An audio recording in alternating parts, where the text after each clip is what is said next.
Today's report was much clearer about the initial starting points for the fire, and the first one was on that property owned by the 12 Tribes religious group. Our Kevin Vaughn from our 9 Wants to Know investigative team has been talking to us for months now.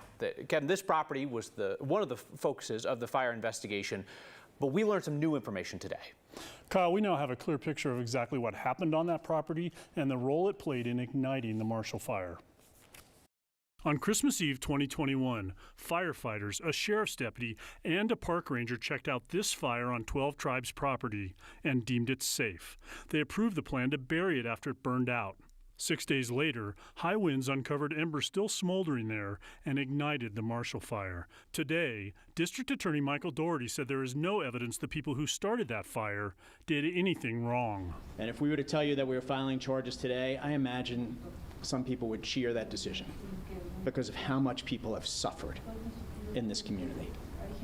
That cheering would come to an abrupt stop in about 6 weeks because we'd have our first court hearing.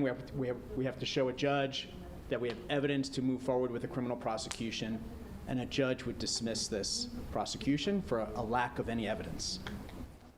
We stopped by the 12 Tribes property this afternoon. The person there declined to comment on today's report. Kevin, it seems if you're Excel or if you're 12 Tribes, what prosecutors said today is essentially going to be your defense if you ever get hauled into court on it.